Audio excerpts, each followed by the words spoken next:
Khi Triệu Lệ Dĩnh viết đơn ly hôn, mẹ Phùng Thiệu Phong đã khuyên nhủ cô bằng những lời đắng cay làm cô đau lòng. Khoảnh khắc Triệu Lệ Dĩnh cầm bút ký vào đơn ly hôn, căn phòng yên ắng đến mức có thể nghe thấy cả tiếng thở dài rất khẽ của người mẹ chồng mẹ của Phùng Thiệu Phong, không trách móc, cũng chẳng lớn tiếng. Bà chỉ nhẹ nhàng nói một câu khiến nhiều người bất ngờ: con có thể nổi tiếng hơn Phùng Lợi được không? Mà dù có nổi tiếng đến đâu, chẳng phải con bé cũng từng khóc vì Trương Nghệ Mưu sao? Con trai tôi tuy còn nhỏ, nhưng không có ý đồ xấu, lại không thiếu tiền. Câu nói tưởng như so sánh, nhưng thực chất lại là một lời khuyên, một sự nhắn nhủ từ người từng trải. Trong cuộc đời này, danh tiếng có thể rực rỡ, hào quang có thể lấp lánh, nhưng hạnh phúc gia đình mới là thứ khiến con người trụ vững sau cùng. Thế nhưng, trái ngược với suy nghĩ của nhiều người, Triệu Lệ Dĩnh không hề tức giận. Cô mỉm cười, nụ cười vừa dịu dàng, vừa thấm đẫm sự từng trải. Nụ cười ấy không phải để phủ nhận hay chống đối, mà như một sự chấp nhận lặng lẽ. Cô hiểu, cô biết, nhưng con tim vốn không thể dễ dàng thay đổi chỉ bằng vài lời nhắc nhở. Ấn tượng ban đầu, sự ngọt ngào khởi nguồn từ phim trường, để rồi, khi ký vào tờ giấy ly hôn, lòng cô lại dội về hàng loạt ký ức. Cô nhớ như in ngày đầu tiên họ gặp nhau trên phim trường, Vương quốc phụ nữ. Giữa đoàn phim đông đúc, Phùng Thiệu Phong xuất hiện với phong thái lịch thiệp, cao quý. Người đàn ông ấy mang đến một ấn tượng khác biệt so với tất cả những người từng lướt qua đời cô. Ngay ngày đầu gia nhập đoàn, anh không quên mang một món quà nhỏ dành cho Triệu Lệ Dĩnh. Không phải quà đắt tiền, cũng chẳng phải khoe khoang, mà chỉ là một cử chỉ tinh tế khiến cô bất ngờ. Lời chào, ánh mắt, sự quan tâm ấy gieo vào lòng nữ diễn viên vốn mạnh mẽ nhưng luôn tự lập một thứ cảm xúc lạ lẫm. Sau những ngày quay vất vả, thay vì tạm biệt rồi ai về nhà nấy, Phùng Thiệu Phong chủ động rủ cô đi mua sắm, một buổi chiều giản dị nhưng lại khắc sâu vào ký ức cả hai. Và rồi, khi đưa cô đến vòng xoay ngựa gỗ, trò chơi tưởng chừng chỉ dành cho thiếu nhi, anh khẽ nói: em có chút giống Minh Lan, trước mặt anh, em không cần phải giả vờ, em là chính em, anh sẽ che chở cho em. Những lời ấy, với một người đã từng dành 10 năm làm diễn viên phụ, 10 năm sống giữa áp lực và khát khao vươn lên như Triệu Lệ Dĩnh, chẳng khác nào một liều thuốc an ủi. Bởi lẽ, trong suốt quãng thời gian dài, chưa từng có ai nói với cô rằng, em hãy là chính em. Triệu Lệ Dĩnh từng trải qua 10 năm lăn lộn, 360 ngày mỗi năm gần như đều ở phim trường. Cô quen với ánh đèn máy quay, quen với những vai phụ ít người nhớ mặt, và cũng vì thế, cô đã nén lại bao nhiêu nước mắt, cất giấu bao nhiêu ước mơ giản dị về một gia đình ấm áp. Đêm hôm ấy, khi ngồi trên vòng xoay ngựa gỗ, gió lướt qua mái tóc, Triệu Lệ Dĩnh bất giác muốn dừng lại tất cả. Cô muốn kết hôn, cô muốn sinh con, cô muốn cùng người mình yêu đưa con đi chơi, cùng ngồi trên vòng xoay ngựa gỗ ngập tràn tiếng cười. Chỉ có điều, tâm trí cô khi ấy, ý nghĩ ấy mơ hồ đến lạ. Cô chưa từng xác định rõ mình yêu ai, hay mình sẽ nắm tay ai đi đến cuối con đường. Nhưng rồi, số phận khéo léo sắp đặt, người mà cô nhận ra sau tất cả, chính là Phùng Thiệu Phong.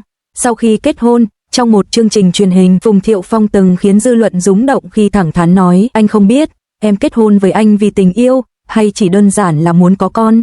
Lời nói tưởng như vô tình, nhưng lại chạm vào nỗi đau sâu thẳm nhất trong lòng Triệu Lệ Dĩnh. Cô, người từng mong được thấu hiểu, được chấp nhận là chính mình, nay lại bị đặt nghi vấn về tình yêu. Thế nhưng, cô không trách móc, bởi hơn ai hết, cô hiểu rằng trong cuộc hôn nhân này, cả hai đều vừa là người thương, vừa là người chịu đựng, có tình yêu, nhưng cũng có khoảng cách, có hy vọng, nhưng cũng có hoài nghi. Ly hôn không phải là dấu chấm hết cho tình yêu, mà là sự lựa chọn khi hai người không còn tìm thấy điểm chung để đi tiếp. Dù cầm trên tay đơn ly hôn, nhưng những kỷ niệm từ lần đầu gặp gỡ, món quà đầu tiên, vòng xoay ngựa gỗ, đến lời hứa sẽ che chở vẫn mãi in sâu trong tim Triệu Lệ Dĩnh. Có thể, mẹ Phùng Thiệu Phong nói đúng, danh tiếng lớn đến đâu cũng không thể thay thế hạnh phúc gia đình. Nhưng với Triệu Lệ Dĩnh, hạnh phúc không đến từ việc so sánh với ai, mà từ cảm giác bình yên khi được là chính mình, và cô từng tìm thấy điều đó ở Phùng Thiệu Phong, dù chỉ trong một khoảnh khắc. Một ngày cuối thu, Bắc Kinh se lạnh, gió lùa qua những hàng cây trụi lá. Triệu Lệ Dĩnh bận rộn với lịch trình quay phim, sau buổi họp báo, cô chọn lối đi vắng người để ra xe. Không ngờ, ở khúc quanh ấy, cô bắt gặp một bóng dáng quen thuộc, Phùng Thiệu Phong. Anh mặc chiếc áo khoác dài, đứng tựa vào tường, ánh mắt dường như đã dõi theo cô từ xa. Khi ánh mắt hai người chạm nhau, cả thế giới như ngừng lại trong một nhịp. Không còn ống kính, không còn khán giả, chỉ có hai con người từng yêu nhau tha thiết, từng chung sống, từng cãi vã, từng rơi nước mắt, và cuối cùng là chia tay. Triệu Lệ Dĩnh thoáng khựng lại, nhưng rồi cô mỉm cười, nụ cười nhẹ như một làn gió. Anh đến đây làm gì vậy? Phùng Thiệu Phong im lặng vài giây, rồi khẽ đáp: anh chỉ muốn nhìn em, chỉ một chút thôi. Thật ra, mỗi lần thấy em trên màn ảnh, anh vẫn thấy em giống hệt ngày đầu tiên, ngây thơ, nhanh nhẹn và rực rỡ. nhưng ở ngoài đời, anh biết em đã vất vả nhiều hơn thế. Câu nói khiến Triệu Lệ Dĩnh bất giác siết chặt tay, nhiều ký ức ập về, từ vòng xoay ngựa gỗ, lời hứa, anh sẽ che chở cho em, cho đến những lần tranh cãi không hồi kết, cô không khóc, nhưng trong ánh mắt đã lấp lánh nỗi niềm.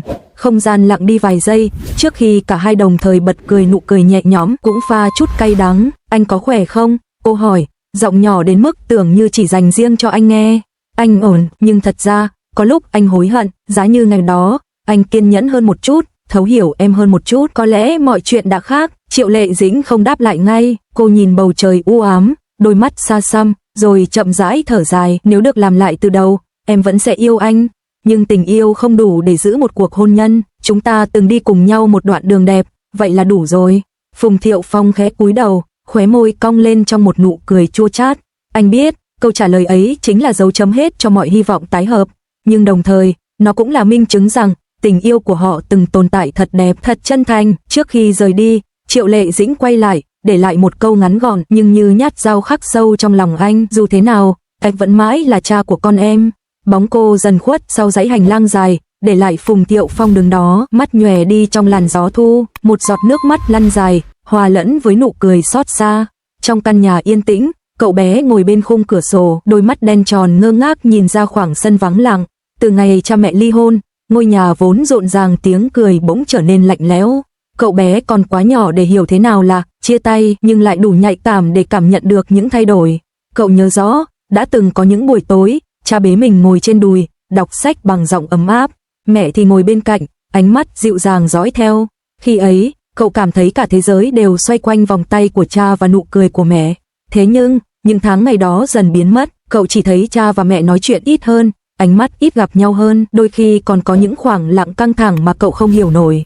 Cho đến một hôm, mẹ ôm cậu thật chặt, thì thầm, từ nay, con sẽ ở với mẹ nhiều hơn, nhưng cha vẫn mãi là cha của con. Cậu bé chớp mắt, không biết nên vui hay buồn, trong tâm trí non nớt, cậu không thể lý giải tại sao những người từng nắm tay nhau đi qua bao sóng gió, nay lại phải rời xa. Có lần, trong giấc mơ, cậu thấy mình ngồi trên vòng xoay ngựa gỗ, cha đứng ở bên này, mẹ đứng ở bên kia, cậu muốn chạy đến với cả hai, nhưng vòng xoay cứ đưa cậu xa dần. Cậu hoảng hốt, đưa tay ra níu lấy, nhưng chẳng bao giờ chạm được.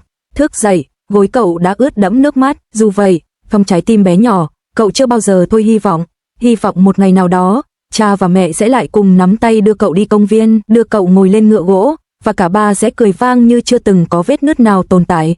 Qua ánh nhìn của đứa trẻ, câu chuyện không chỉ là tình yêu hôn nhân của hai người trưởng thành, mà còn là sự rung động mong manh nơi trái tim thơ dại. Chính điều đó khiến hành trình của Phùng Thiệu Phong và Triệu Lệ Dĩnh trở nên bi thương mà đẹp đẽ hơn. Tình yêu có thể tan vỡ, nhưng tình thân vẫn còn mãi, gắn kết họ bằng sợi dây máu mủ thiêng liêng. Cuộc gặp gỡ ấy không phải để nối lại tình xưa, mà để cả hai học cách buông bỏ và mỉm cười với quá khứ. Nó cho thấy, đôi khi, tình yêu dù không còn nguyên vẹn, vẫn có thể biến thành sự trân trọng, biến thành một ký ức đẹp đẽ để cả đời mang theo. Câu chuyện tình yêu giữa Triệu Lệ Dĩnh và Phùng Thiệu Phong bắt đầu từ vòng xoay ngựa gỗ, có lẽ sẽ mãi là kỷ niệm vừa ngọt ngào, vừa đau lòng. Người ta có thể thắc mắc liệu tình yêu ấy là thật hay chỉ là sự ngộ nhận trong giây phút yếu lòng, nhưng với cô, nó từng là ánh sáng, từng là hy vọng và từng là niềm tin để một lần dám mơ về mái ấm nhỏ. Dù giờ đây hai người đã không còn chung bước, nhưng chắc chắn rằng cả hai sẽ mãi là một phần ký ức không thể xóa nhòa trong trái tim nhau và trong lòng khán giả đã từng yêu thương họ.